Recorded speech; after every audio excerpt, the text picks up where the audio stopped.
Bonjour et bienvenue pour ces nouvelles news de la paracha de la semaine, Parashat Shoftim pour Torah Box. Pot de vin kazakh.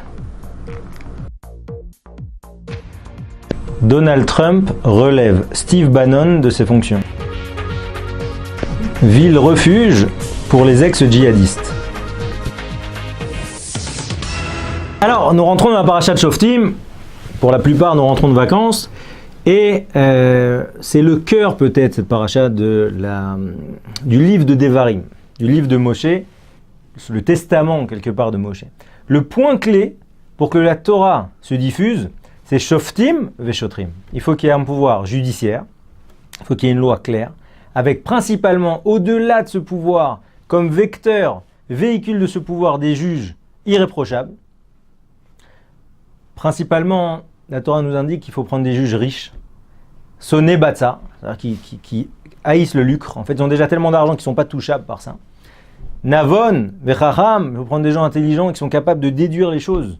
Parce que finalement, c'est eux qui vont valider le modèle juridique et qui vont valider finalement le modèle de la Torah. À côté de ça, il faut aussi des shotrim. Donc à côté des shoftim, des juges, il faut des shotrim, des policiers. Il faut un pouvoir exécutif, un pouvoir coercitif. D'accord ? Donc, la paracha nous dit principalement que ces juges-là, ils doivent faire extrêmement attention à ne pas toucher de pot de vin. Et là-bas, on sait que la notion de pot de vin, de shochad, dans la Torah, elle est extrêmement pointue. C'est-à-dire que nous, dans la définition classique, shochad, c'est de l'argent. Mais la Torah va beaucoup plus loin. À savoir que shochad, ça peut être aussi des avantages. Faire rentrer son fils dans tel endroit, permettre tel et tel avantage, etc. etc. Alors, petite histoire cette semaine qui nous vient du Kazakhstan, avec un des responsables locaux dans la ville d'Atiraou. J'imagine qu'il y a beaucoup d'entre vous qui sont allés cette année au Kazakhstan. En tout cas, il a ce monsieur Djoumahmet Doskaliev a récupéré une amende de $18 500 et une interdiction totale de se représenter à un poste public. Pourquoi ? Parce qu'il avait un rôle comme ça de chef de région et il a validé un permis de construire pour la modique somme de 300 sacs de bouse. D'accord ? Il savait que le type en face de lui était un entrepreneur spécialisé dans les engrais organiques et donc il lui a dit voilà, pour que tu aies ton permis de construire, il faut que tu me donnes 300 sacs de bouse de vache. Et finalement, ça aurait pu passer inaperçu, tout était validé, sauf qu'au moment de la signature, donc ils ont validé le permis, et au moment définitif d'apposer la validation de la construction, il lui a redemandé au passage 50 petits sacs de bouse. Et du coup, c'est à ce moment-là qu'il s'est fait attraper.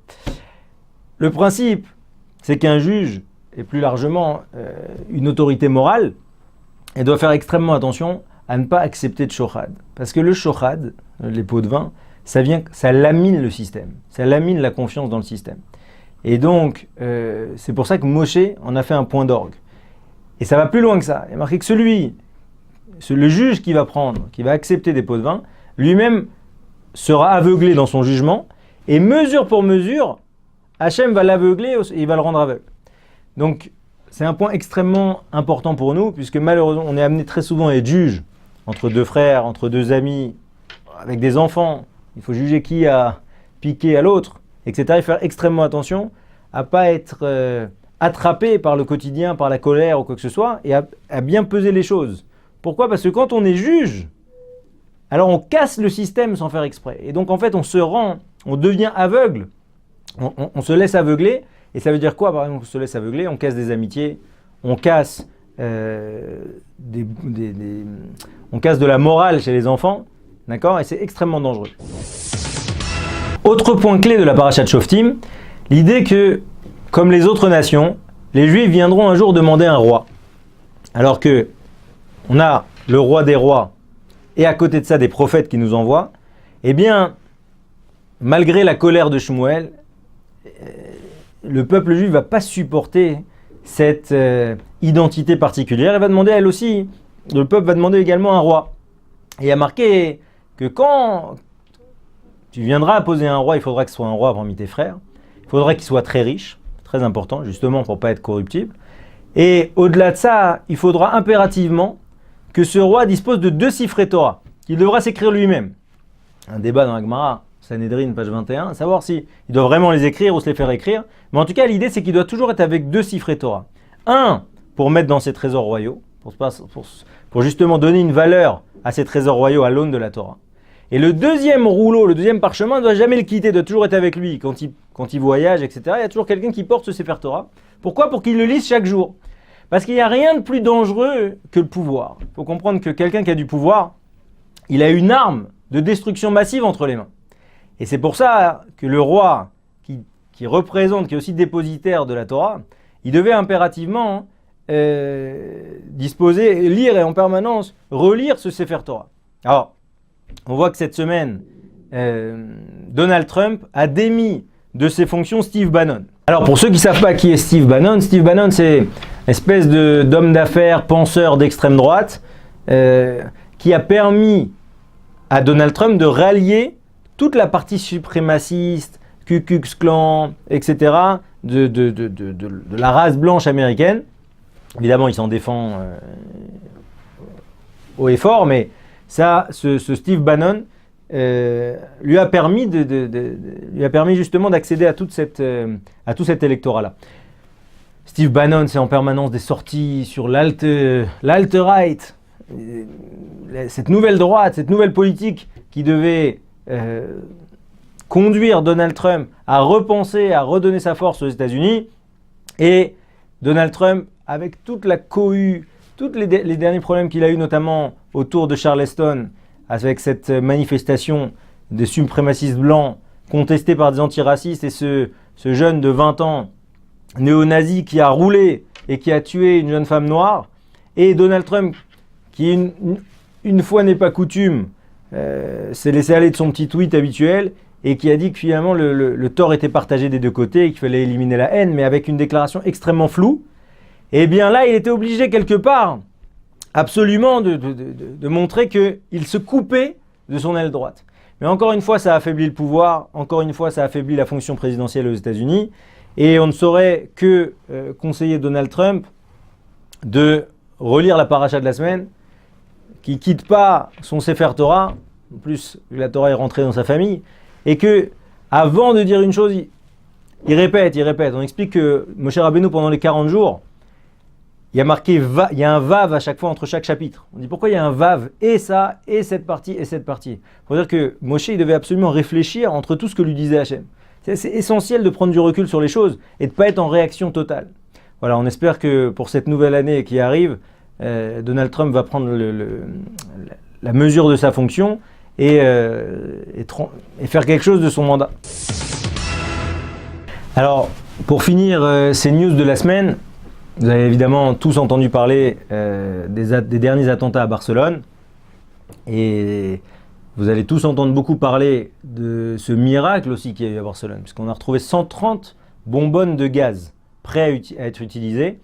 Et bon, visiblement, il y a eu plusieurs ratés dans l'organisation de ces attentats, puisqu'il y a déjà une maison qui a explosé avec 2 personnes, comme ils appelleraient ça dans les journaux en France, un accident de travail. D'accord ? Et visiblement, la cellule terroriste en Espagne n'a pas réussi à aller jusqu'au bout de son destin machiavélique. Mais en fait, l'idée, c'était vraiment de faire des centaines et des centaines de morts.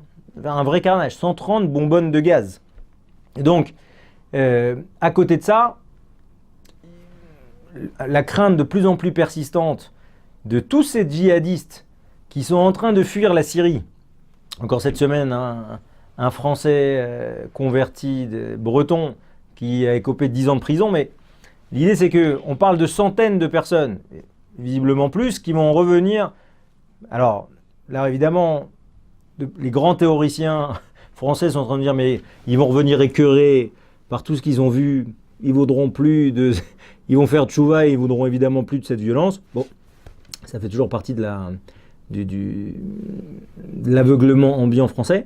Mais en tout cas, l'idée c'est que toutes ces cellules dormantes vont arriver, et il va falloir les attraper, il va falloir en faire quelque chose. Le problème c'est que on a essayé beaucoup de choses. Quand ils vont en prison, ils radicalisent les autres, ils arrivent à convertir en masse. Et donc, du coup, on arrive à savoir qu'est-ce qu'on va en faire. Alors là, pendant l'été, la première cellule de déradicalisation qui était à Pontourny a fermé. D'accord, il y avait 25 personnes finalement, avec un système libre, où ils venaient quand ils voulaient pour discuter de leurs problèmes, etc. Donc du coup, cette psychanalyse libre n'a pas fonctionné. On a fermé ce lieu de déradicalisation. Et maintenant, il reste à savoir ce qu'on va en faire. Donc il y a une promesse du président Macron de faire des prisons pour djihadistes. Donc a priori, c'est vers là qu'on se tourne. Mais en tout cas, on ne peut pas ne pas faire le lien entre cette nouvelle préoccupation des renseignements généraux du ministère de l'Intérieur, etc., et la paracha de notre semaine sur les villes refuges. À savoir que pour les tueurs de façon non préméditée, donc, là j'avoue qu'avec la Syrie c'est un peu éloigné, mais en tout cas, reprenons le concept, on va créer des villes dans lesquelles ces familles vont pouvoir, les meurtriers par inadvertance, et leurs familles vont pouvoir se réfugier pendant des années justement pour se reconstruire.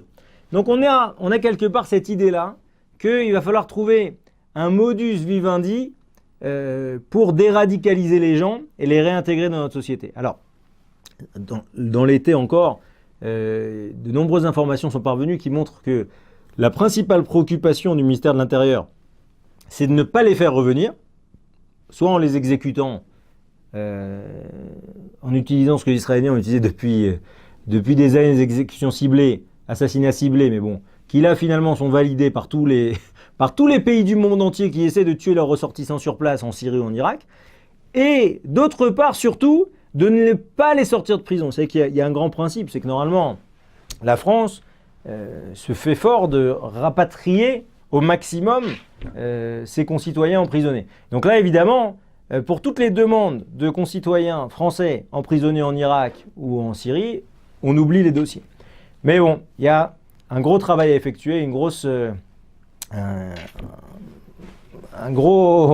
des gros casse-têtes devant nous pour les gouvernements européens pour savoir qu'est-ce qu'ils vont faire de tous ces fanatiques qui vont revenir au pays et qui se feront fort de se démarquer de la population pour changer. Voilà, on espère à tous de très bonnes nouvelles, que Mashiach arrive bientôt parce que franchement, on ne voit pas vraiment d'autres solutions. Shabbat Shalom.